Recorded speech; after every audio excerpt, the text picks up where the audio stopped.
Welcome to Pratap classes. दोस्तों, Pratap classes के YouTube channel पर आपका स्वागत है। आज है 29 जुलाई 2026 और 29 जुलाई 2026 के जितने भी इंडिया और वर्ल्ड के जो करंट अफेयर्स के क्वेश्चन बनते हैं, आज उनका अपने डिस्कशन करेंगे। पूरा वीडियो ध्यान से देखना और लास्ट में आपसे क्वेश्चन पूछूंगा जिनके जवाब आपको कमेंट बॉक्स में देना होगा।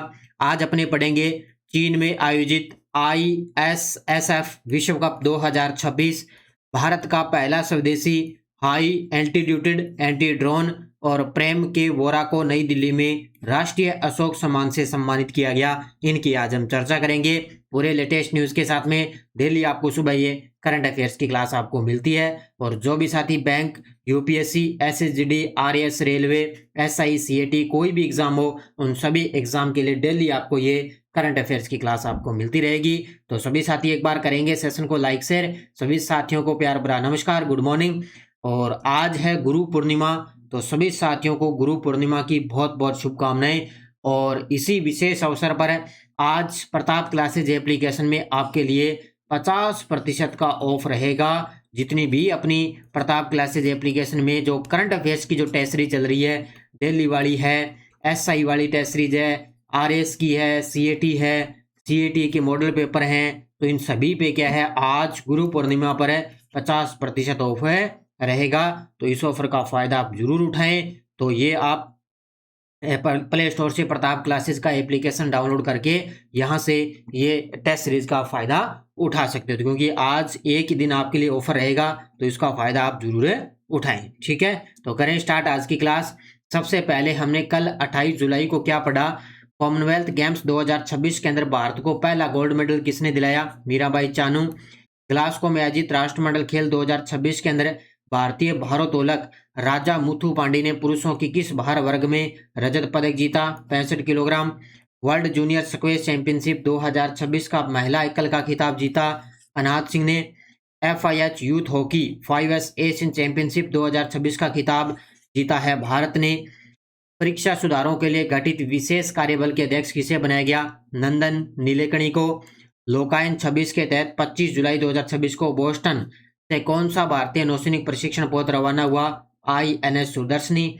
भारत और रोमानिया के बीच विज्ञान और प्रौद्योगिकी सहयोग समझौता किस अवधि के लिए किया गया, 2026 से 29 तक। तो ये हमने कल के क्वेश्चनों को अच्छे तरीके से पढ़ा। इसका टेस्ट आपको नानक ये प्रताप क्लासेज एप्लीकेशन में ऑल इन वन की टेस्ट सीरीज में आपको मिल चुका है। डेली टेस्ट, डेली क्लास की PDF, weekly test, monthly test, और आज इस पे ऑफर चल रहा है गुरु पूर्णिमा पे विशेष ऑफर। इसका फायदा आप जरूर उठाएं। तब करें स्टार्ट आज की क्लास 29 जुलाई 2026। और आज की क्लास का पहला प्रश्न आपके सामने, कॉमनवेल्थ गेम्स में महिलाओं के para shot put F57 event के अंदर गोल्ड मेडल किस भारतीय खिलाड़ी ने जीता है। तो आपको पता है ग्लासगो स्कॉटलैंड के अंदर जो कॉमनवेल्थ गेम्स का आयोजन चल रहा है, तो उसमें जो खिलाड़ी अपने भारतीय खिलाड़ी हैं जो पदक जीत रहा है, हम एक साथ जो है इनको धीरे धीरे पढ़ रहे हैं और लास्ट में हम अच्छे तरीके से पढ़ेंगे भारत ने टोटल कितने पदक जीते और किन किन खिलाड़ियों ने कौन सा पदक जीता है। तो साथ साथ में हमने जितनी चीजें हम पढ़ रहे हैं उनको अच्छे तरीके से याद रखना है। तो यहाँ पे कॉमनवेल्थ गेम्स में महिलाओं के पैराशूट पुट में F57 इवेंट के अंदर गोल्ड मेडल जीता है शर्मिला धनखड़ ने। किसने, option number C, Sharmila Dhankhar ने। इससे पहले मीराबाई चानू ने स्वर्ण पदक दिलाया और अब भारत को यहाँ पे शर्मिला धनखड़ ने भी यहाँ पे गोल्ड मेडल दिलाया है। तो शर्मिला धनखड़ ने कॉमनवेल्थ गेम्स में महिलाओं के पैराशूट पुट F57 इवेंट के अंदर गोल्ड मेडल जीता। इन्होंने 9.81 मीटर का सीजन बेस्ट थ्रो किया है और इसी के साथ में शिल्पा के सायला ने इसी इवेंट के अंदर ब्रॉन्ज मेडल जीता है। देखो जो खिलाड़ी जीत रहा है तो हम धीरे धीरे उनको पढ़ रहे हैं ताकि लास्ट में अच्छे तरीके से पढ़ेंगे तो आके हमें सब कुछ रिवीजन हो जाएगा। और इससे पहले मीराबाई चानू ने 48 किलोग्राम वेट लिफ्टिंग के अंदर गोल्ड मेडल जीता था। अब एक एक खिलाड़ी जो स्वर्ण पदक जीता जा रहा है, हम धीरे धीरे उनको पढ़ते जाएंगे। ओके, अगला, चीन के हांगझोउ में आयोजित ISSF विश्व कप 2026 की महिलाओं की 25 मीटर पिस्टल स्पर्धा के अंदर स्वर्ण पदक किसने जीता है। ये देखो आपके सामने 3 खिलाड़ी आपको दिखाई दे रहे हैं। चीन के हांगझोउ में आयोजित ISSF विश्व कप 2026 की महिलाओं की 25 मीटर पिस्टल स्पर्धा के अंदर स्वर्ण पदक जीता है ईसा सिंह ने। किसने जीता है, ईसा सिंह ने। अब देखो ईशा सिंह ने तो स्वर्ण पदक जीत लिया, बाकी खिलाड़ियों ने यहाँ पे कांस्य पदक जीता। इनके साथ में मनु भाकर भी है। तो ISSF विश्व कप 2026 आयोजन हांगझोउ चीन के अंदर। महिलाओं की 25 मीटर पिस्टल स्पर्धा में ईशा सिंह ने स्वर्ण पदक जीता और वहीं पर मनु भाकर ने यहाँ पे कांस्य पदक जीता। स्वर्ण जीत के साथ ईशा सिंह ने रोम में होने वाले ISSF विश्व कप 2026 फाइनल के लिए सीधे क्वालिफाई कर लिया है। तो आगामी स्वर्ण पदक जीता है ईशा सिंह। उन्होंने आगामी रोम के अंदर आयोजित होंगे ISSF विश्व कप, उसके लिए फाइनल के लिए क्वालिफाई कर लिया। तो इसी के साथ में मनु भाकर ने भी यहाँ पे कांस्य पदक जीता और ईशा सिंह ने स्वर्ण पदक जीता है। 26 जुलाई को भारत का पहला स्वदेशी high altitude anti drone system किस कंपनी ने पेश किया है? लगा लो इस प्रश्न को स्टार, क्योंकि जब जब भी भारत का पहला आ जाए तो निश्चित तौर से आपको बढ़िया तरीके से पढ़ना है। तो 26 जुलाई को भारत का पहला स्वदेशी high altitude anti drone system किस कंपनी ने पेश किया? तो ये किया है जेन टेक्नोलॉजीज ने। किसने किया है? ऑप्शन नंबर बी, जेन टेक्नोलॉजीज ने इसको पेश किया है। अब ये क्या काम करेगा, देखो डिटेल आपके सामने। 26 जुलाई जेन टेक्नोलॉजीज ने भारत का पहला स्वदेशी high altitude anti drone system पेश किया है। इसका डेवलपर कौन है? एक तो जेन टेक्नोलॉजीज है, प्लस में DRDO। देखो क्या बात है भी, एक तो साथ में जेन टेक्नोलॉजीज है प्लस में DRDO। क्या है? मैन पोर्टेबल है, यानी कि सैनिक आसानी से ले जा सकते हैं। जितने भी जो सैनिक है ना उनको आसानी से ले जा सकते हैं। क्या रेंज रहेगी? 5 किलोमीटर तक ड्रोन का पता लगाने में सक्षम है। ये 5 किलोमीटर तक ड्रोन का पता लगा सकता है। तकनीक RF डिटेक्शन, डाटा फंक्शन और ओमी डायरेक्शनल जैमिंग। और क्या तैनाती रहेगी? हिमालय जैसे उच्च ऊंचाई वाले क्षेत्रों के लिए विकसित रहेगा। कार्य होगा भी छोटे दुश्मन ड्रोन का पता लगाना, जाम करना और मार गिराना, ये इसके अंदर मुख्य टारगेट इसका रहेगा। यानी कि उसको ड्रोन का पता लगाया जाएगा, उसको जाम किया जाएगा और उसको मार गिराया जाएगा। तो ये क्या है? भारत का पहला स्वदेशी high altitude anti drone system पेश किया है। एक तो जेन टेक्नोलॉजीज ने और एक है DRDO ने। ये गजब का प्रश्न है, बढ़िया तरीके से पढ़ लेना इसको। जुलाई 2026 में नई दिल्ली में आयोजित राष्ट्रीय नेतृत्व सम्मेलन के दौरान प्रतिष्ठित राष्ट्रीय अशोक सम्मान यानी कि भारत सम्मान से किसे सम्मानित किया गया है? ये देखो आपके सामने तस्वीर के अंदर, इनका नाम है प्रेम के वोरा। क्या नाम है? प्रेम के वोरा को राष्ट्रीय अशोक सम्मान से सम्मानित किया गया है। बस इतना याद रखना। तो 2025-26 के लिए इलेक्ट्रिक मर्चेंट एसोसिएशन के अध्यक्ष हैं प्रेम के वोरा को नई दिल्ली में आयोजित राष्ट्रीय नेतृत्व सम्मेलन में राष्ट्रीय अशोक सम्मान से सम्मानित किया गया। उन्हें विद्युत व्यापार क्षेत्र में उत्कृष्ट नेतृत्व, उल्लेखनीय योगदान तथा नैतिक और सतत औद्योगिक विकास को बढ़ावा देने के लिए उनको ये अवार्ड दिया गया। तो याद रखना, इलेक्ट्रिक मर्चेंट्स एसोसिएशन के अध्यक्ष हैं ये प्रेम के वोरा। इनको राष्ट्रीय अशोक सम्मान से सम्मानित किया गया है। कहाँ पे? नई दिल्ली के अंदर। 24 जुलाई 2026 को नागपुर में मेक सेकंड परियोजना के शुभारंभ के दौरान भारतीय सेना को किस स्वदेशी ड्रोन रोधी प्रणाली का प्रदर्शन दिखाया गया है? आजकल ये बड़े खूब प्रश्न आ रहे हैं और मैं बार बार आपको इसी प्रकार के ज्यादा क्वेश्चन करवा रहा हूं। तो 24 जुलाई 2026 को नागपुर के अंदर मेक सेकंड परियोजना के शुभारंभ के दौरान भारतीय सेना द्वारा स्वदेशी ड्रोन रोधी प्रणाली का प्रदर्शन दिखाया गया। उसका नाम क्या है? भार्गवास्त्र। क्या नाम है इसका? भार्गवास्त्र। ठीक है, ये देखो आपके सामने तस्वीर के अंदर, इसका right answer option number B. देखो, भार्गवास्त्र एक स्वदेशी ड्रोन रोधी प्रणाली है जो एकल व झुंड में उड़ने वाले शत्रु ड्रोन और निष्क्रिय मिसाइलों का पता लगाकर उन्हें नष्ट करने में सक्षम है। कई बार क्या है, इसकी विशेषता भी पूछी जा सकती है, किस प्रकार का ड्रोन है या किस प्रकार का स्वदेशी ड्रोन है। तो ये ध्यान रखना, एकल व झुंड में उड़ने वाले शत्रु ड्रोन और निष्क्रिय मिसाइलों का पता लगाने और उन्हें नष्ट करने में सक्षम है। इसका प्रदर्शन 24 जुलाई को नागपुर में मेक सेकंड परियोजना के तहत शुभारंभ के दौरान भारतीय सेना के समक्ष इसका प्रदर्शन किया गया था। क्योंकि अपडेट में है, क्योंकि 24 जुलाई को इसका प्रदर्शन हो चुका है नागपुर के अंदर।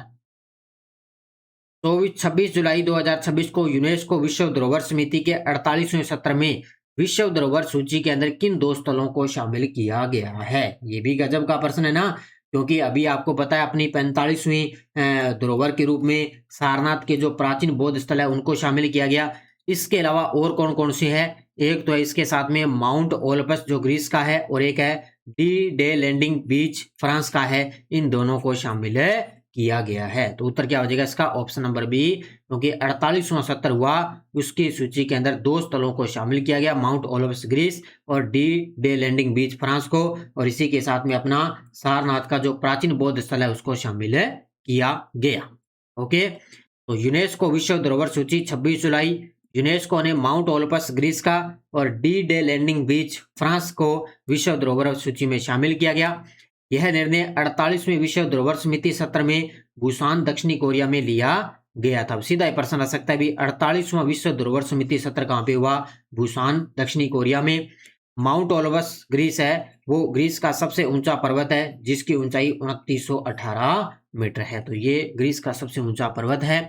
इसके अलावा डी डे लैंडिंग बीच में शामिल प्रमुख समुद्र तट भी शामिल हुए, ओमाहा बीच, यूटा बीच, गोल्ड बीच, जूनो बीच, स्वाड बीच और पॉइंट टू हॉक। ये क्या है? मुख्य छोटे छोटे स्थल है, वो भी इसके अंदर शामिल हो चुके हैं। वो इसी के अंदर आ रहे हैं, डी डे लैंडिंग बीच के अंदर। ठीक है, इसके बीच जो स्थल आ रहे हैं वो यूनेस्को विश्व धरोहर सूची में शामिल हो चुके हैं।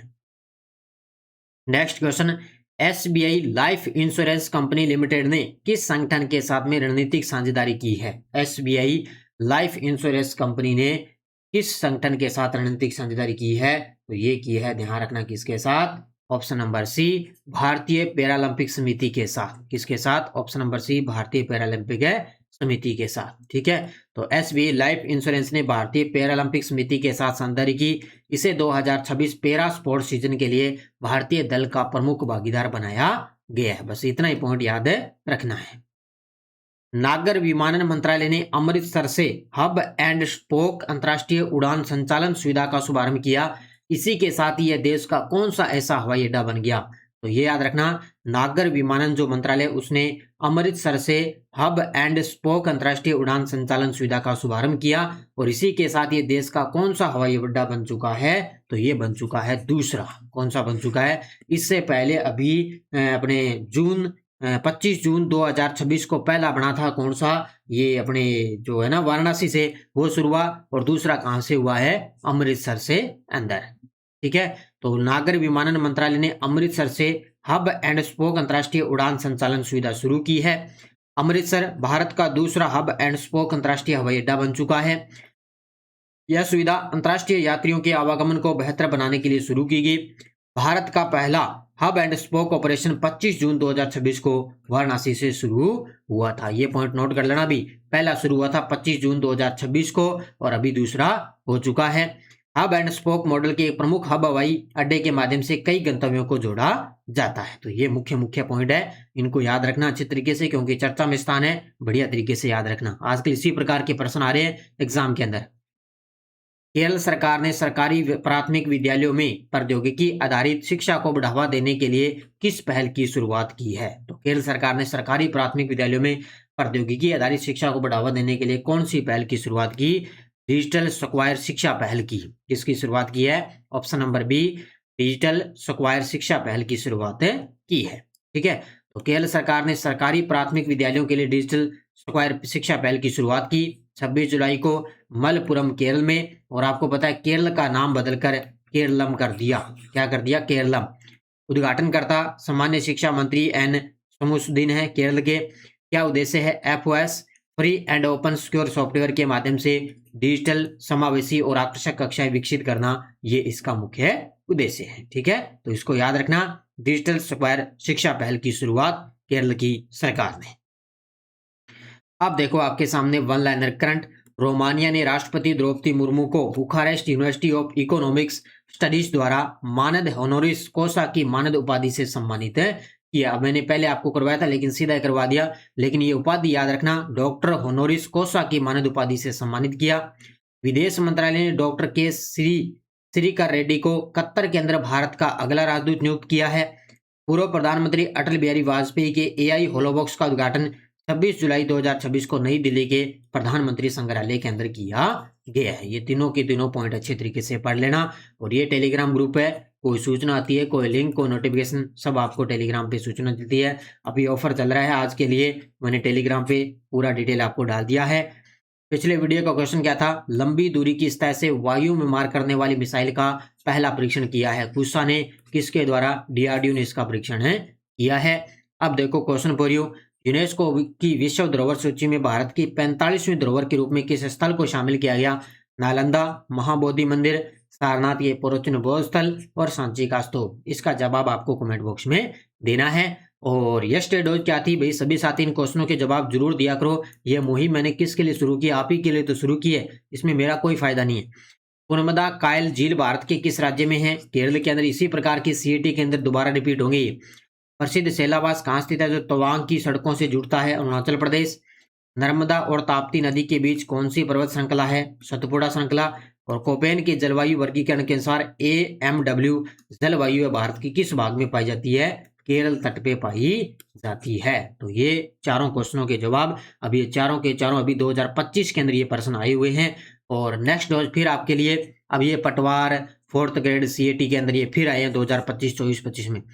किस भारतीय राज्य में अगस्त्यमाला बायोस्फीयर रिजर्व स्थित है, भारत का पहला डुगोंग संरक्षण रिजर्व किस स्थान पर स्थापित है, मिस्टी पैल किस प्रकार के वनों के संरक्षण से संबंधित है, माउंट थुलियर भारत में कहाँ स्थित है, और डालमा और पोरहाट की पहाड़ियां कहाँ स्थित है। ये पांचों के जवाब आपको कमेंट बॉक्स में देने हैं। ये थी आज की अपनी क्लास, और ये गुरु पूर्णिमा पे मैं बार बार कह रहा हूँ, इसका फायदा आप जरूर उठा ले। आज ऑफर रहेगा रात 12 बजे तक, और डिस्काउंट रहेगा 50% ऑफ। इसके अलावा ये देखो SI की 2021 अपनी री एग्जाम की टेस्ट सीरीज है, इस पे भी आज ऑफर रहेगा। और CET के जो 10 मॉडल पेपर हैं इस पे भी ऑफर रहेगा। इसके अंदर एक मॉडल पेपर अपलोड हो चुका है, और RS प्री एग्जाम की करंट अफेयर्स की है, इस पे भी ऑफर चल रहा है। और CET की करंट अफेयर्स की टेस्ट सीरीज है, इस पे भी ऑफर चल रहा है। तो इनको आप जरूर ज्वाइन करें। कोई भी टेस्ट सीरीज है, आज गुरु पूर्णिमा पर विशेष ऑफर आपके लिए रहेगा। तो सभी साथी करेंगे वीडियो को जाते जाते लाइक शेयर। धन्यवाद। जय हिंद, जय भारत, जय राजस्थान।